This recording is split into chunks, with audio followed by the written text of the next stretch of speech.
ಆತ್ಮೀಯ ಬಂಧುಗಳೇ, ಶ್ರೀರಾಮಚರಿತಮಾನಸ ಸುಂದರಕಾಂಡ, ಇದರಿಂದ ಇವತ್ತು ಚೌಪಾಯಿಗಳು ಮತ್ತು ದೋಹೆಯನ್ನು ತಿಳ್ಕೊಳ್ಳೋಣ.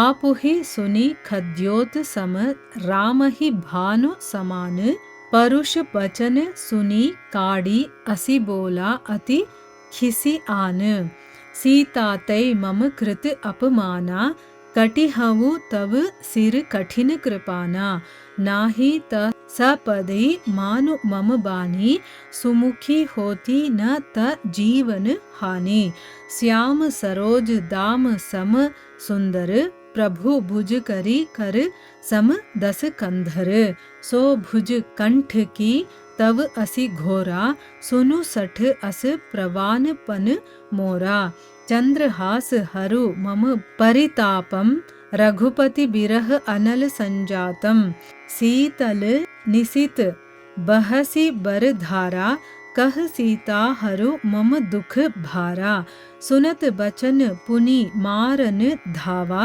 मयतनया कही नीति बुझावा कहेसी सकल निशिचरिन्ह बोलाई सीतहि बहु विधि त्रासहु जाई मास दिवस महु कहा न माना तो मैं मारबी काड़ी कृपाना. ಇವು ಚೌಪಾಯಿಗಳು ಮತ್ತು ದೋಹೆ. ಈಗ ಇದರ ಅರ್ಥವನ್ನು ತಿಳ್ಕೊಳ್ಳೋದಕ್ಕೆ ಪ್ರಯತ್ನ ಮಾಡೋಣ. ಇಲ್ಲಿ ತುಳಸಿದಾಸರು ಹೇಳ್ತಾರೆ, ಸೀತಾ ರಾವಣನಿಗೆ ಹೇಳ್ತಾಳೆ, ಮೆಣುಕು ಹುಳು ಇದೆಯಲ್ಲ ಅದರ ಬೆಳಕಿನಿಂದ ಎಲ್ಲಾದರೂ ಕಮಲ ಅರಳುತ್ತಾ, ನೀನು ಒಂದು ಮಿಂಚುಳು ಹಾಗೆ, ರಾಮನ ಬಾಣದ ಮಹಿಮೆ ನಿನಗಿನ್ನೂ ಗೊತ್ತಿಲ್ಲ, ನಾನು ಒಂಟಿಯಾಗಿದ್ದಾಗ ನನ್ನನ್ನು ಕದ್ದು ತಂದಿದೀಯಾ, ನಿನಗೆ ನಾಚಿಕೆ ಆಗೋದಿಲ್ವಾ ಅಂತಂದ್ಬಿಟ್ಟು ಬೈತಾಳೆ. ತನ್ನನ್ನ ಮಿಂಚು ಹುಳು ಅಂತ ಹೇಳಿದ್ಲು, ಮತ್ತೆ ಶ್ರೀರಾಮನನ್ನ ಸೂರ್ಯನ ಹಾಗೆ ಅಂತ ಹೋಲಿಸಿ ಹೇಳ್ತಾಳಲ್ಲ ಸೀತೆ. ಆ ಕಠೋರವಾದಂತಹ ವಚನಗಳನ್ನ ಕೇಳಿ ರಾವಣ ತನ್ನ ಕತ್ತಿಯನ್ನ ತೆಗಿತಾನೆ. ಆಮೇಲೆ ತುಂಬಾ ಕೋಪದಿಂದ ಉನ್ಮತ್ತನಾಗಿ ಈ ರೀತಿ ಹೇಳ್ತಾನೆ, ಎಲೆ ಸೀತೆ, ನೀನು ನನ್ನನ್ನು ಅವಮಾನ ಮಾಡಿದೀಯಾ, ಈ ಕಠೋರ ಖಡ್ಗದಿಂದ ನಿನ್ನ ತಲೆಯನ್ನ ಕತ್ತರಿಸಿ ನಾನು ಚೆಂಡಾಡ್ಬಿಡ್ತೀನಿ ಅಂತ ಅಂದ್ಬಿಟ್ಟು ಹೇಳ್ತಾನೆ. ಆಮೇಲೆ ಹೇಳ್ತಾನೆ, ಎಲೆ ಸುಮುಖಿ, ಈಗಲಾದರೂ ನನ್ನ ಮಾತನ್ನ ಕೇಳು, ಇಲ್ಲದೇ ಇದ್ರೆ ಪ್ರಾಣಗಳ ಆಸೆಯನ್ನೇ ನೀನು ಬಿಡಬೇಕಾಗತ್ತೆ ಅಂತ ಹೇಳಿದಾಗ ಸೀತಾದೇವಿ ಹೇಳ್ತಾಳೆ, ಎಲ್ಲವೋ ದಶಕಂಠ, ಶ್ಯಾಮ ಕಮಲದ ಹಾಗೆ ಸುಂದರವಾದ, ಈಗ ನೀಲಿ ಬಣ್ಣದ ಕಮಲ ಎಷ್ಟು ಸೌಂದರ್ಯದಿಂದ ತುಂಬಿರುತ್ತೋ, ಮತ್ತೆ ಆನೆಯ ಸೊಂಡಿಲಿನ ಹಾಗೆ ಬಲಿಷ್ಠವಾದ ನನ್ನ ಪ್ರಭುವಿನ ವಿಶಾಲವಾದ ಭುಜಗಳು ನನ್ನ ಕೊರಳಿಗೆ ಅಲಂಕರಿಸುತ್ತೆ. ಅಂದರೆ ನಾನು ಅವನ ಭುಜಗಳ ಮೇಲೆ ಮಾತ್ರ ನನ್ನ ತಲೆಯನ್ನು ಇಡೋದು, ಬೇರೆ ಯಾರಿಂದನೂ ಅಲ್ಲ. ನಾನು ನನ್ನ ಪ್ರಭುವಿನ ಭುಜಗಳು ನನ್ನ ಕೊರಳಿಗೆ ಅಲಂಕರಿಸುತ್ತೆ, ಇಲ್ಲದೇ ಇದ್ರೆ ನಿನ್ನ ಕತ್ತಿ ನನ್ನ ಕತ್ತನನ್ನು ಕತ್ತರಿಸುತ್ತೆ, ಅಂದರೆ ನಿನ್ನ ಭುಜದ ಮೇಲೆ ನನ್ನ ತಲೆ ಇಡೋದಿಲ್ಲ ನಾನು ಅಂತ ಹೇಳ್ತಾಳೆ. ಶಠನೆ, ಕೇಳು, ಇದೇ ನನ್ನ ಸತ್ಯ ಪ್ರತಿಜ್ಞೆ ಅಂತ ಹೇಳ್ತಾಳೆ.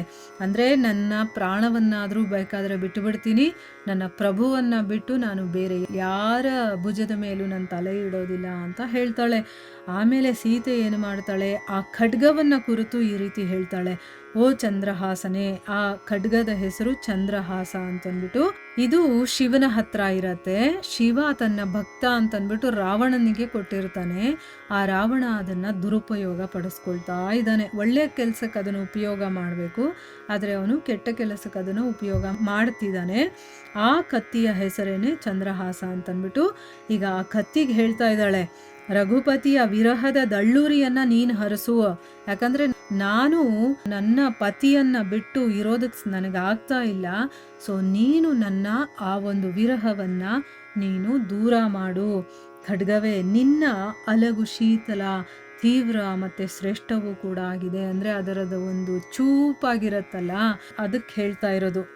ಅದು ಎಷ್ಟು ಚೆನ್ನಾಗಿರುತ್ತೆ ಅಂದರೆ, ಈಗ ವಿರಹದ ಒಂದು ಬೆಂಕಿಯಲ್ಲಿ ನಾನು ಬೇಯ್ತಾ ಇದ್ದೀನಲ್ವಾ, ನಿನ್ನ ಕತ್ತಿಯ ಅರಿಗಿನಿಂದ ನನ್ನ ಕತ್ತರನ್ನು ಕತ್ತರಿಸಿದಾಗ ನನಗೆ ಎಷ್ಟು ಶಾಂತತೆ ಸಿಗುತ್ತೆ, ಆಮೇಲೆ ಎಷ್ಟು ಶೀತಲವಾಗಿರುತ್ತೆ ಇದು ಅಂತ ಹೇಳ್ತಾ ಇದ್ದಾಳೆ. ಖಡ್ಗವೇ, ಈಗ ನೀನು ನನ್ನ ದುಃಖದ ಹೊರೆಯನ್ನು ಇಳಿಸು ನೀನು ಅಂತಂದ್ಬಿಟ್ಟು. ಯಾಕಂದರೆ ಇವನತ್ರ ಇದ್ದು ಈ ಥರ ಎಲ್ಲ ಮಾತುಗಳನ್ನು ಅನ್ನಿಸ್ಕೊಂಡು ಆಮೇಲೆ ನನ್ನ ಪ್ರಭುವಿಂದ ದೂರ ಇರೋದಕ್ಕೆ ಬದಲಾಗಿ ನಿನ್ನ ಬಿಲ್ಲಿನ ಆ ಶಾರ್ಪ್ ಆಗಿರುವಂಥ ಒಂದು ಎಡ್ಜ್ ಇರುತ್ತಲ್ಲ, ಅದರಿಂದ ನನ್ನ ಕತ್ತನ್ನು ಕತ್ತರಿಸಿದಾಗ ಈ ವಿರಹ ಅನ್ನುವಂತಹ ಒಂದು ವೇದನೆ ಇದೆಯಲ್ಲ, ಅದರಿಂದ ನನಗೆ ಪರಮಶಾಂತಿ ಅನ್ನೋದು ಸಿಗುತ್ತೆ. ಸೀತಾದೇವಿಯ ಈ ಮಾತನ್ನು ಕೇಳಿದ ತಕ್ಷಣ ರಾವಣ ಏನು ಮಾಡ್ತಾನೆ, ಅವಳನ್ನು ಕೊಲ್ಲೋದಕ್ಕೆ ಮುಂದಾಗ್ತಾನೆ. ಆಗ ಮಯಸುತೆ ಅಂದರೆ ಮಯನ ಮಗಳು, ಯಾರು ಮಂಡೋದರಿ, ಅವಳು ಅವನನ್ನು ತಡೆದು ಅವನಿಗೆ ಬೇರೆ ಬೇರೆ ರೀತಿಯಲ್ಲಿ ಬುದ್ಧಿವಾದವನ್ನು ಹೇಳ್ತಾಳೆ. ಯಾಕೆ ಅಂತಂದರೆ, ನೀವು ಯಾರು? ರಾವಣ. ನೀವು, ನಿಮ್ಮನ್ನು ನೋಡಿದ್ರೆ ಇಡೀ ಜಗತ್ತು ಹೆದರುತ್ತೆ, ಆದರೆ ನೀವು ಹೋಗ್ಬಿಟ್ಟು ಒಂದು ಹೆಣ್ಣನ್ನು ಕೊಲ್ಲಕ್ಕೆ ಹೋಗ್ತಾ ಇದ್ದೀರಲ್ಲ, ಇದರಿಂದ ಏನಾಗುತ್ತೆ, ಎಂಥ ಅಪವಾದ ನಿಮ್ಮ ಮೇಲೆ ಬರುತ್ತೆ. ಒಂದು ಹೆಣ್ಣನ್ನು, ಅಮಾಯಕವಾದಂಥ ಒಂದು ಹೆಣ್ಣನ್ನು ಇವನು ಕೊಂದ ಅಂತ ಎಲ್ಲ ಹೆಸರು ಬರುತ್ತಲ್ವ, ಆ ರೀತಿ ನೀವು ಮಾಡಬೇಡಿ ಅಂತಂದ್ಬಿಟ್ಟು ಹೇಳ್ತಾಳೆ. ಆಗ ರಾವಣ ಸ್ವಲ್ಪ ಶಾಂತನಾಗ್ತಾನೆ. ಆಮೇಲೆ ರಾಕ್ಷಸ ಸ್ತ್ರೀಯರು ಇರ್ತಾರಲ್ಲ, ಅವರನ್ನೆಲ್ಲ ಕರೆದು, ನೀವೆಲ್ಲರೂ ಕೂಡ ಸೀತೆಯನ್ನು ಅನೇಕ ರೀತಿಯಲ್ಲಿ ಭಯಪಡಿಸಿ ಅವಳು ಹೆದರ್ಕೋಬೇಕು, ಆ ರೀತಿ ನೀವು ಮಾಡಬೇಕು ಅಂತ ಆಜ್ಞೆಯನ್ನು ಕೊಡ್ತಾನೆ. 1 ತಿಂಗಳ ಒಳಗಡೆ ನನ್ನ ಮಾತನ್ನು ಇವಳು ಒಪ್ಕೊಳ್ಳಿಲ್ಲ ಅಂತಂದರೆ ಇವಳನ್ನು ನನ್ನ ಖಡ್ಗಕ್ಕೆ ಬಲಿ ಕೊಡ್ತೀನಿ ಅಂತಂದ್ಬಿಟ್ಟು ಅವನು ಗುಡುಕ್ತಾ ಹೇಳ್ತಾನೆ. ಅಂದರೆ ಇಲ್ಲಿ 1 ತಿಂಗಳ ಗಡುವನ್ನು ಕೊಟ್ಟಿದ್ದಾನೆ. ಅಷ್ಟರ ಒಳಗಡೆ ಇವಳು ನನ್ನನ್ನು ಒಪ್ಕೋಬೇಕು, ಆ ರೀತಿ ನೀವು ಮಾಡಬೇಕು, ಅವಳು ಕೂಡ ಅದಕ್ಕೆ ಒಪ್ಪಿಗೆಯನ್ನು ಕೊಡಬೇಕು, ಇಲ್ಲ ಅಂತಂದರೆ ನನ್ನ ಖಡ್ಗದಿಂದ ಇವಳನ್ನು ಕೊಂದು ಬಿಡ್ತೀನಿ ಅಂತಂದ್ಬಿಟ್ಟು ಹೇಳ್ತಾನೆ. ಇಲ್ಲಿಗೆ ನಾವು ನಿಲ್ಲಿಸೋಣ. ಹರೇ ಕೃಷ್ಣ.